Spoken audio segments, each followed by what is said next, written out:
Good morning, everyone. Today I will discuss the characteristics and various criticism of consumption function. आज हम लोग उपभोग फलन की विशेषताओं और उसकी विभिन्न आलोचनाओं पर विचार विमर्श करेंगे।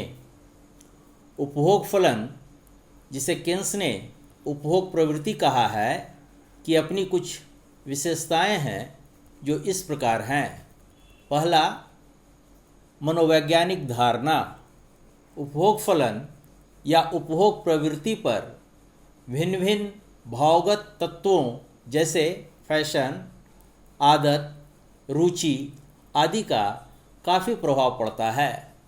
अल्पकाल में ये सभी तत्व प्रायः स्थिर रहते हैं, इसलिए अल्पकाल में उपभोग की प्रवृत्ति भी स्थिर रहती है। दूसरा, असमान उपभोग प्रवृत्ति। निम्न आय वर्ग वालों की उपभोग प्रवृत्ति उच्च आय वर्ग वालों से प्रायः अधिक होती है। इसका कारण यह है कि निर्धन वर्ग की आय कम होती है, इसलिए वे अपनी आय का लगभग पूरा उपयोग उपभोग पर करते हैं। लेकिन दूसरी ओर ऊंची आय यानी धनी वर्ग वाले लोग अपनी आय का कुछ ही भाग उपभोग करते हैं, यानी इनके द्वारा कुछ बचत की जाती है। तीसरा, आय और रोजगार उपभोग प्रवृत्ति पर निर्भर करती है।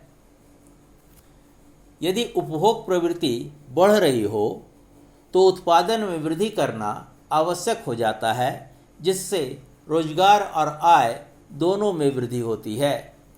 लेकिन इसके विपरीत यदि उपभोग प्रवृत्ति कम होने की स्थिति में है या कम हो रही हो तो आय और रोजगार दोनों में कमी होने लगती है।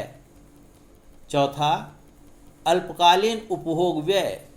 अल्पकाल में उपभोग व्यय प्रायः स्वतंत्र उपभोग व्यय और सीमांत उपभोग प्रवृत्ति पर निर्भर करता है। स्वतंत्र उपभोग से अभिप्राय ऐसे उपभोग से है जो व्यक्ति को प्रत्येक दशा में करना ही पड़ता है, चाहे उसकी आय शून्य ही क्यों न हो। अल्पकाल में आय में वृद्धि होने पर उपभोग व्यय आय की तुलना में प्रायः कम मात्रा में ही बढ़ती है। इस तरह उपभोग फलन के इन विशेषताओं का उल्लेख किया गया है। अब हम लोग उपभोग फलन की आलोचनाओं पर विचार करेंगे। उपभोग फलन के विरुद्ध कुछ आपत्तियां व्यक्त की गई हैं या इसकी आलोचना की गई हैं, जिनमें से कुछ प्रमुख आपत्तियां अथवा आलोचनाएं इस प्रकार है। पहला, प्रवृत्ति शब्द का अनुचित प्रयोग। प्रोफेसर हैज़लिट ने प्रवृत्ति शब्द के प्रयोग को लेकर आपत्ति दर्ज की है और इसकी आलोचना की है।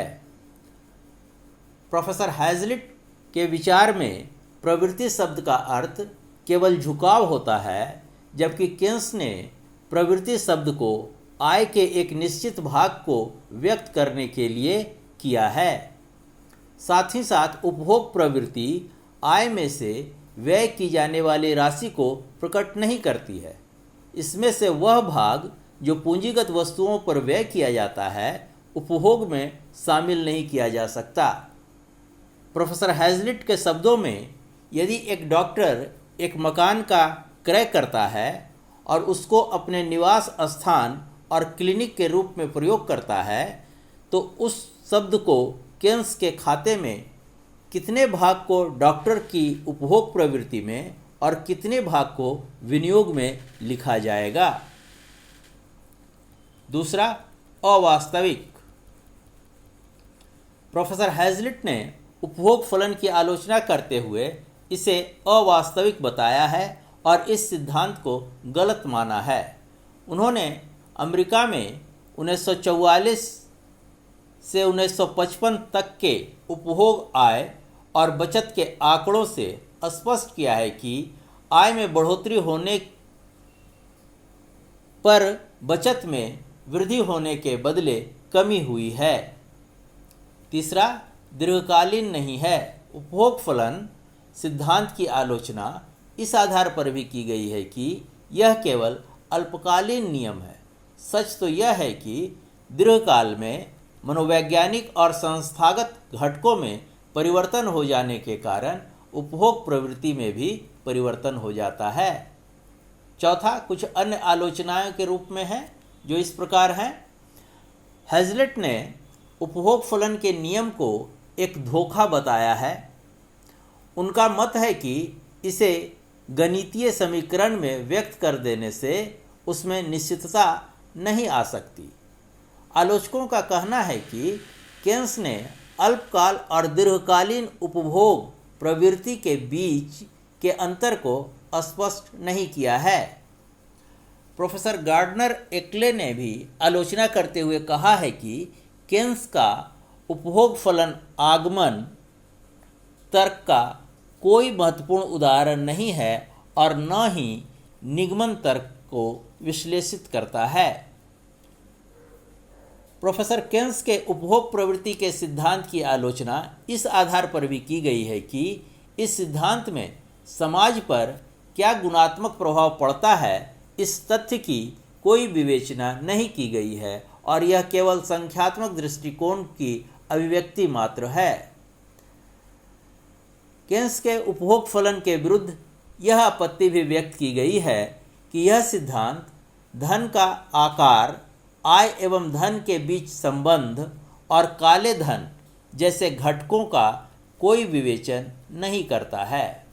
इस प्रकार केन्स के उपभोग फलन के विरुद्ध भिन्न भिन्न आलोचनाएं भिन्न भिन्न विद्वानों के द्वारा की गई है जो इस सिद्धांत की खामियों को उजागर करता है। केन्स के उपभोग फलन सिद्धांत के विरुद्ध भिन्न भिन्न आपत्तियां व्यक्त की गई हैं और इसकी कटु आलोचना की गई है।